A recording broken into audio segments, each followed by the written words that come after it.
Les informations sur la vie extraterrestre sont à prendre avec des pincettes, car elles sont pour la plupart de simples canulars. J'ai choisi pour cette vidéo les 10 rencontres extraterrestres ayant le plus de faits pour les prouver, et donc les plus terrifiantes. Libre à vous d'y croire ou non. Mettez-vous dans le noir et augmentez le son, et je vous souhaite d'ores et déjà une bonne vidéo.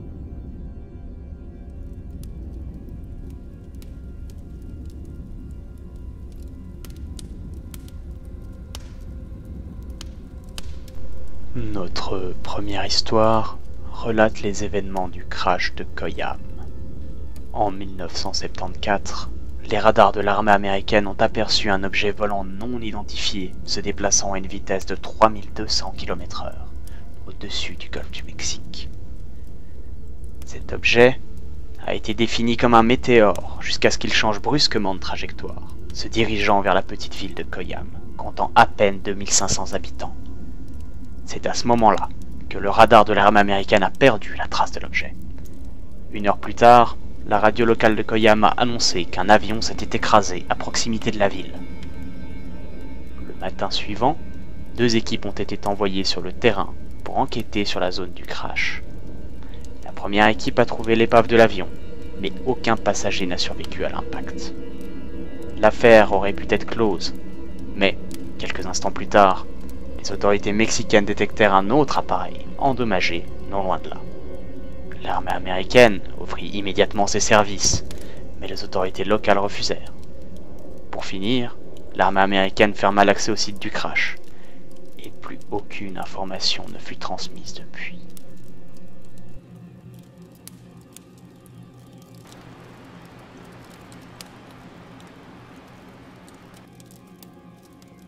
Le soir du 15 novembre 1966, 2 jeunes couples roulent devant une fabrique de TNT abandonnée, à quelques kilomètres de la ville de Point Pleasant en Virginie occidentale.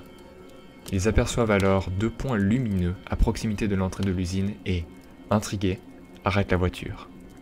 Ils réalisent alors que ces lumières sont celles d'un animal de forme humaine, mais plus grand, mesurant 2 mètres, avec de grandes ailes repliées dans le dos. Lorsque la créature se met à bouger, ils paniquent et s'enfuient. Ceux-ci finissent par rejoindre Point Pleasant et, terrifiés, racontent leur découverte à l'adjoint de police.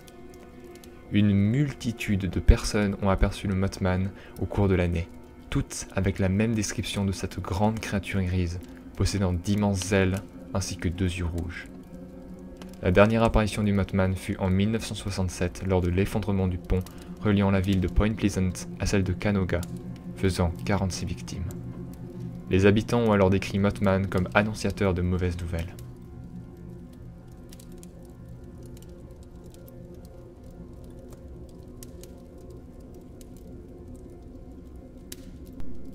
Notre prochaine histoire est celle du démon de Dover.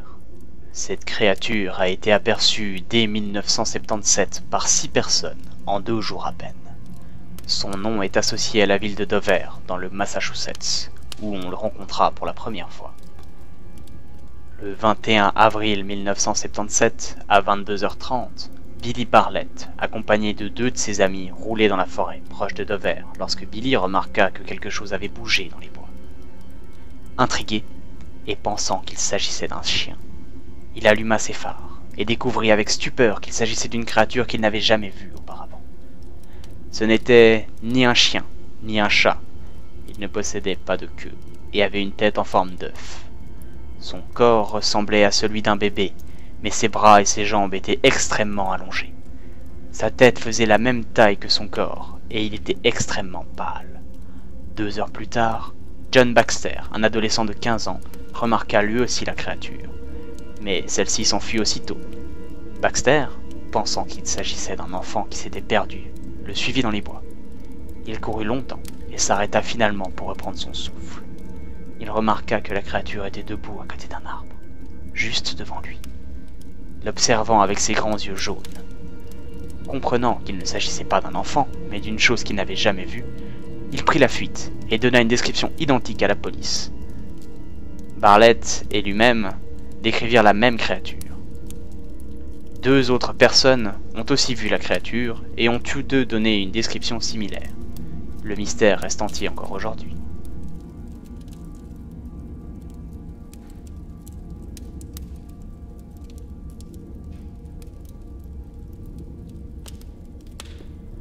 Le 23 novembre 1953, un avion de chasse de la base de Kinross a été dépêché pour identifier un intrus dans la zone militaire. Après 30 minutes de recherche intensive, le pilote, Félix Moncla, accompagné de Robert L. Wilson, appelle la base militaire pour dire que l'objet qu'il pourchassait volait au-dessus d'eux, mais qu'ils n'arrivaient pas à l'identifier car une forte lumière s'en dégageait. Les radars de l'armée américaine ont bel et bien démontré qu'un objet volait à la même vitesse que leur appareil, quelques mètres au-dessus d'eux. Les détecteurs affichaient 2 points distincts sur l'écran, celui de l'avion militaire ainsi que de l'objet non identifié. Le deuxième point s'est finalement rapproché de l'avion des 2 hommes pour n'en faire qu'un seul. Les 2 objets ont ensuite subitement disparu et les derniers mots émis de l'appareil américain furent ceux de Moncla. Nous ferions mieux d'eux. Et ensuite, plus rien. L'épave de l'avion n'a jamais été retrouvée, et l'armée américaine a expliqué qu'il s'agissait d'un accident entre un avion américain et canadien, s'étant confondu entre eux.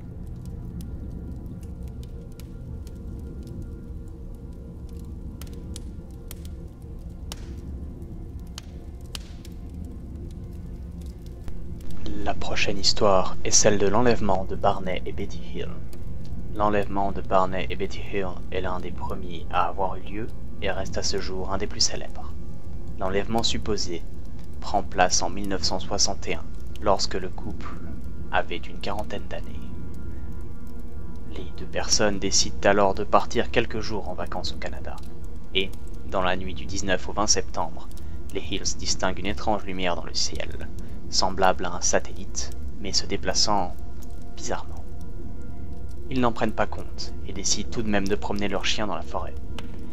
Barney arrête la voiture à la lisière et prend son pistolet rangé dans le coffre, en cas d'éventuelle attaque d'ours. L'objet lumineux se rapproche alors d'eux et tous 2 peuvent distinguer clairement qu'il s'agit d'un disque plat. Ils rentrent alors dans la voiture et démarrent en trombe pour fuir l'objet. Leurs souvenirs deviennent par la suite flous.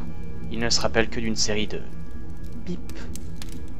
Ils reprennent ensuite connaissance, à une centaine de kilomètres plus au sud. La lanière de leur jumelle est déchirée, la peinture de la voiture griffée, et leurs vêtements endommagés. Des séries de cauchemars s'ensuivent, et un téléfilm ainsi que plusieurs livres relatent leur histoire.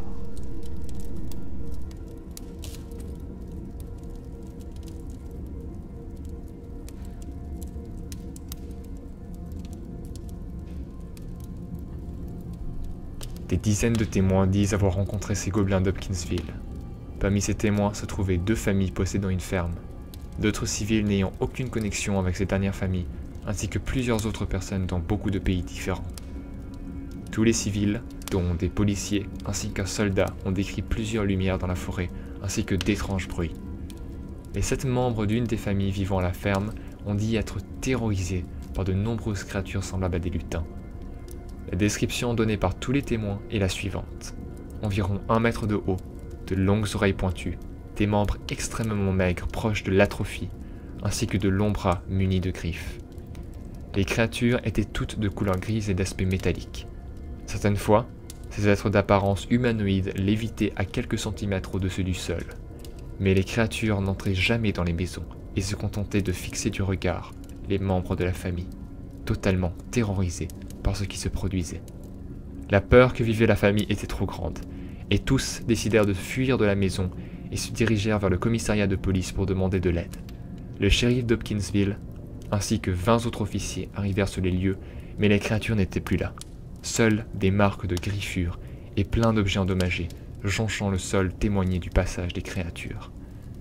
Pour la petite anecdote, sachez que ce mythe a créé par la suite les Gremlins, E.T., ainsi que le Pokémon Tenefix.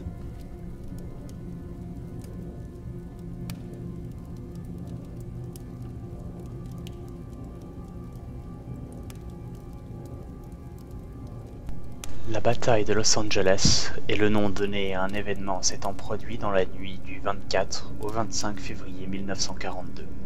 La DCA ouvre le feu, pendant plusieurs heures, sur plusieurs objets non identifiés dans le ciel de Los Angeles, car les autorités américaines pensent qu'il s'agit d'une attaque de l'aviation japonaise, comme celle de Pearl Harbor quelques mois plus tôt. Pourtant, malgré les tonnes de bombes et de munitions tirées en direction des appareils. Ils ne subirent aucun dégât. L'incident a fait la une des journaux le lendemain, et des milliers de témoins ont assisté à l'incroyable scène. Les points lumineux se sont dispersés lentement dans le ciel, et plus personne ne les revit au-dessus de Los Angeles. Plus tard, l'armée américaine déclare qu'il s'agit en fait d'une fausse alerte, et que les objets pris pour cible n'étaient que des ballons météorologiques.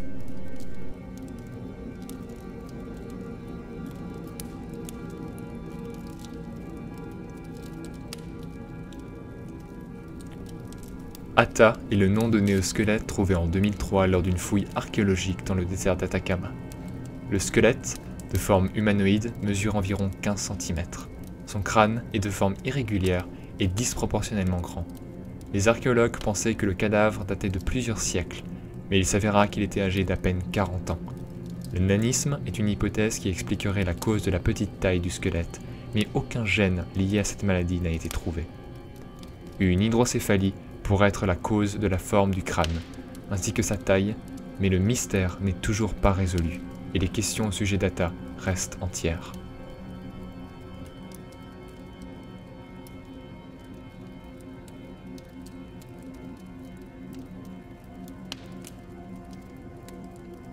Un phénomène lié aux extraterrestres s'est produit le 21 octobre 1978, le long des côtes australiennes. À 18h19, Frederick Valentich, jeune pilote âgé de 20 ans, décolle de l'aéroport de Moorabbin, près de Melbourne, à bord d'un Cessna 182. Son objectif est simple, faire un banal aller-retour jusqu'à King Island, situé à 240 km de là. Mais, à 19h06, alors qu'il commence à voler au-dessus de la mer, Valentich contacte la tour de contrôle de Melbourne, afin de savoir si un autre appareil vole dans la même zone que lui. Le contrôleur lui répond que non, mais le jeune pilote prétend apercevoir au-dessus de lui un objet qu'il n'arrive pas à identifier, possédant une lumière verte plutôt métallique. Valentich explique qu'il n'arrive pas à évaluer la taille de l'appareil en raison de sa vitesse. À 19h12, il explique au contrôleur qu'il ne peut identifier l'avion et de forts bruits de grincement métallique couvrent la voix du pilote. La dernière phrase qu'exprimera Frederick Valentich sera « Ce n'est pas un avion, c'est... » et la communication s'arrêta. No known aircraft in the vicinity. Seems to be playing some sort of game. He's flying over me. Delta Sierra Juliet, it's not an aircraft, À 19h28, la Royal Australian Air Force envoie des avions de reconnaissance dans la zone. Les recherches continueront jusqu'au 25 octobre, mais ni le corps ni le Cessna du pilote ne seront jamais retrouvés.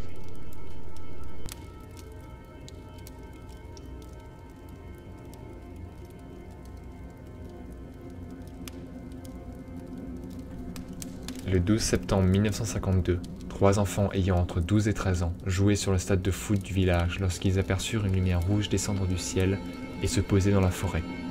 Ceux-ci sont immédiatement allés raconter ce qu'ils ont vu à leur mère, et celle-ci décida qu'il valait mieux rassembler un grand groupe de personnes pour rechercher ce qui se trouverait là-bas. Les 3 enfants, leur mère ainsi que 3 autres enfants et adolescents âgés de 10, 14 et 17 ans partirent ensemble. Le groupe emmena avec eux leurs chiens et se dirigea vers la forêt. Dès qu'ils pénétrèrent dans la forêt, leur chien partit en avant et disparut, aboyant à plusieurs reprises, et il revint quelques minutes plus tard avec la queue entre les jambes. Lorsque le groupe arriva au sommet de la colline, ils aperçurent un objet rond de 6 mètres d'envergure et brillant d'une couleur rouge orangée. L'air sentait le métal fondu et brûlait leurs yeux et leurs narines. Ils remarquèrent alors que quelque chose les observait dans la nuit. Un des membres du groupe pointa sa lampe de poche vers la créature et tout le groupe vit un être de 3 mètres de haut, possédant une capuche de la forme d'un cœur inversé. Cette créature possédait de longs bras munis de griffes.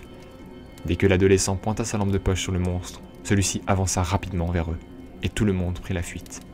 La mère des enfants alerta immédiatement la police, et celle-ci se rendit sur les lieux. Aucun indice ne permettait de vérifier si l'alien était bel et bien présent, mais l'odeur de métal brûlé demeurait. Plus tard, le colonel Dale Leavitt mena une enquête pour l'armée, mais ne révéla jamais ce qu'il aurait découvert. Tous les membres du groupe souffrirent par la suite de terribles nausées et vomissements, et le chien de la famille mourut peu de temps après l'étrange rencontre. Beaucoup d'hypothèses pour expliquer cette rencontre des plus bizarres s'opposèrent au récit, mais le mystère reste, aujourd'hui encore, entier. Après 30 minutes de recherche intensive, le pilote Félix Moncla, accompagné de Robert L. Wilson... Ça va pas, il y a une faute de grammaire. Les autorités américaines pensent qu'il s'agit d'une attaque de l'aviation japonaise, comme celle de Pearl Harbor. Une Pearl Harbor? Qu'est-ce que tu veux qu'ils foutent d'une pelle à Los Angeles?